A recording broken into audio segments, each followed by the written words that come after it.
GVMC 70వ వార్డులో అక్రమ కట్టడాల వెనుక తెదేపా నాయకుల హస్తముందంటూ వస్తున్న ఆరోపణలను వార్డు టీడీపీ అధ్యక్ష కార్యదర్శులు చెట్టి గోపి, కోయిలాడ శంకర్రావులు ఖండించారు. వార్డు పార్టీ కార్యాలయంలో ఏర్పాటు చేసిన విలేకరుల సమావేశంలో వారు మాట్లాడుతూ, అనధికార భవనాల నిర్మాణం వెనుక తెదేపా నాయకులు ఉన్నారంటూ వస్తున్న విమర్శలను తిప్పికొట్టారు. వార్డులో అభివృద్ధి సంక్షేమం కోసం పాటుపడుతున్న నాయకులపై అనవసర విమర్శలు చేస్తున్నారని మండిపడ్డారు. గత 5 ఏళ్ల కాలంలో ఒక్క అభివృద్ధి పని జరగలేదని, కూటమి ప్రభుత్వం వచ్చాక కోట్లాది రూపాయలతో వార్డులో పనులు జరుగుతుంటే వాటిని వాళ్ళేదో చేసినట్లుగా సోషల్ మీడియాలో తప్పుడు ప్రచారం చేస్తున్నారని మండిపడ్డారు. భవన నిర్మాణాల దగ్గర డబ్బులు వసూళ్లు చేయడం, వాటిని తెదేపా నాయకులపై ఆపాదించడం సరికాదన్నారు. వార్డులో జరుగుతున్న ప్రతి అభివృద్ధి వెనుక స్థానిక ఎమ్మెల్యే పల్ల శ్రీనివాసరావు కృషి ఎంతో ఉందని చెప్పారు. ఇకనైనా తప్పుడు ప్రచారాలు మానుకోవాలని హితవు పలికారు. కార్యక్రమంలో బొడ్డెటి రమణ తదితరులు పాల్గొన్నారు. నమస్కారం.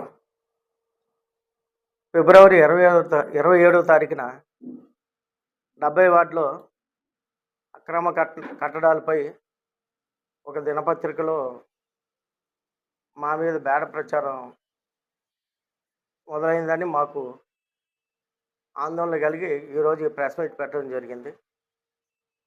గతంలో మేము ఎప్పుడు కూడా అక్రమ కట్టడాలు కట్టబడిన వారి దగ్గర కానీ, పేదవారి దగ్గర కానీ వసూలు చేయడం మా ప్రభుత్వానికి కానీ, మేము గవర్నమెంట్లో ఉన్నప్పుడు కానీ లేనప్పుడు కానీ, అలాగే గతంలో మా మదర్ ఫాదర్లు ఇద్దరు కూడా మాజీ కౌన్సిలర్లుగా పనిచేశారు. వాళ్ళ దగ్గర నుంచి కూడా మేము ఎప్పుడు కూడా ప్రజల దగ్గర డబ్బులు దండుకోవడం మాకు అలవాట్లేదు. అయినా కూడా పేపర్లోని మేమేదో డబ్బులు దండుకున్నామని మా ప్రతిపక్ష పార్టీలు, అధికార పార్టీలు కలిపి వాళ్ళ దగ్గర లక్షల్లో డబ్బులు తీసుకున్నామని మా మీద ప్రచారం జరిగింది. దాని మీద మేమేటో నిరూపించుకోవాలని చెప్పి ఒక కంప్లైంట్ కమిషనర్కి, ఎమ్మెల్యే గారికి, అలాగే కలెక్టర్ గారికి అందరూ కూడా కంప్లైంట్ ఇవ్వడం జరిగింది. వినతి పత్రాలు ఇచ్చుకున్నాం. మేము ప్రూవ్ చేసుకుందామని. మా 70 వార్డులో డ్రైవర్స్ కాలనీ మంగళవారం సంత దగ్గర గుడి అని నేను క్లియర్ కట్గా చెప్పలేను, కానీ గ్రామ కంఠంలోని గతంలో సాంబ అనే వ్యక్తి అక్కడ నిర్మాణం చేశాడు, షాపులు కట్టాడు. అది వైసీపీ గవర్నమెంట్లో నేను అడ్డుకోవడానికి ప్రయత్నం చేస్తే వాళ్ళ ప్రభుత్వాన్ని అడ్డు పెట్టుకొని దాన్ని ఆ కట్టడం చేసి మళ్ళీ ఇప్పుడు ఆ పక్కన ఉన్న ప్లేస్లోనే మా గుడికి గ్రామ కంఠానికి సంబంధించిన ప్లేస్లో ప్రాపర్గా డాక్యుమెంట్ ఏమి కూడా లేకుండా వాళ్ళ ఇష్టానుసారంగా కన్స్ట్రక్షన్ చేస్తూ 4 అంతస్తులు వేశారు. దానికి మరి అధికారులు కళ్ళు మూసుకొని వాళ్ళకి పర్మిషన్ ఇచ్చారో ఏమిచ్చారో తెలీదు. అతను కూడా నేను గతంలో కనుక్కోవడం జరిగింది. బాబు, నీకు ప్రాపర్ డాక్యుమెంట్ ఉంటే కట్టు, లేదంటే మా మీద లేనిపోయిన ప్రచారాలన్నీ జరుగుతున్నాయి.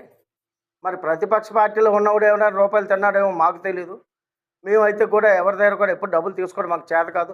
మాకు చేతనైతే సాయం చేస్తాం తప్పితే ప్రజల దగ్గర డబ్బులు వసూలు చేసే పద్ధతి మా దగ్గర లేదు.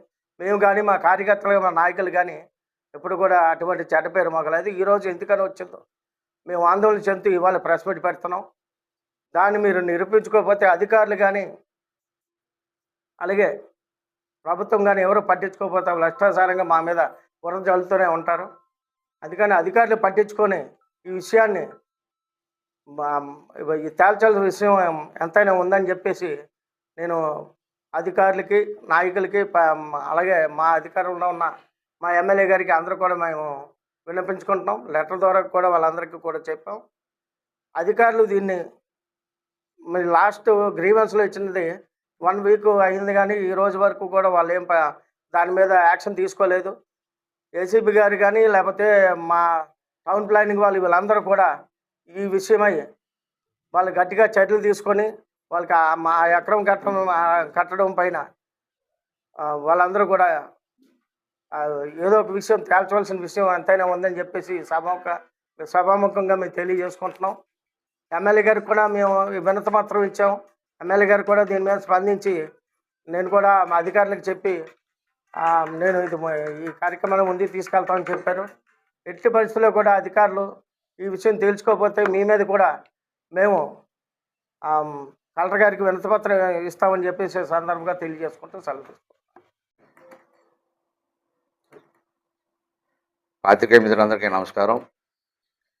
ఏదైతే 27వ తారీఖున ఒక పేపర్లో అధికార పార్టీ, ప్రతిపక్ష పార్టీ కలిపి డ్రైవర్స్ కాలనీలో ఒక బిల్డింగ్ మీద డబ్బులు తీసుకున్న పేపర్లో వేయడం జరిగింది. కానీ అది యాక్చువల్గా ఫారంబోక్ సైటు 100-101లో 1979లో 288 గజాలు పట్టా ఇచ్చారు. దాన్ని తీసుకుంటూ అది ఆ రోడ్డు పక్కన ఉన్న కూడా ఒక దేవస్థానం సైట్గా భావిస్తూ, ఇంకా అదే కాకుండా దాని మీద అవకతవకలు చాలా జరిగాయి. అవన్నీ ఇప్పుడు ఇబ్బందిగా ఉంది. అంటే ఇప్పుడు ఒక గ్రౌండు ఫస్ట్ సెకండ్ ఫ్లోర్కి థర్డ్ ఫ్లోర్కేసి బీపీఎస్ ప్లాన్ ఇచ్చారు. దాన్ని ఎలాగ ఇచ్చారని నాకు ఇప్పుడు కూడా అర్థం కాల. థర్డ్ ఫ్లోర్లో ప్లాన్ ఇచ్చింది వేరు, థర్డ్ ఫ్లోర్లో బీపీఎస్ ప్లాన్ ఇచ్చి దానికి రెగ్యులర్ చేశారు. ఏమని అడిగితే ఆ ప్లాన్ ఇచ్చారు, రెగ్యులర్ కట్టేసాం కదా అంటున్నారు ఏసీపీ గారు. ఇంతవరకుగా చిన్న వాళ్ళు 60 గజాల్లో ఇల్లు కట్టుకున్న వాళ్ళకి చాలా ఇబ్బందికర పరిస్థితి పెట్టి వాళ్ళు విపరీతమైన కలెక్ట్ చేసి దీని వరకు వస్తున్నప్పుడు కూడా ఏంటంటే మరి వాళ్ళ కింద వాళ్ళు కట్టుకుంటున్నారు కదా అంటే దీని మీద రెస్పాండ్ కాకుండా ఏసీపీ గారు 2-3 సార్లు చెప్పడం జరిగింది.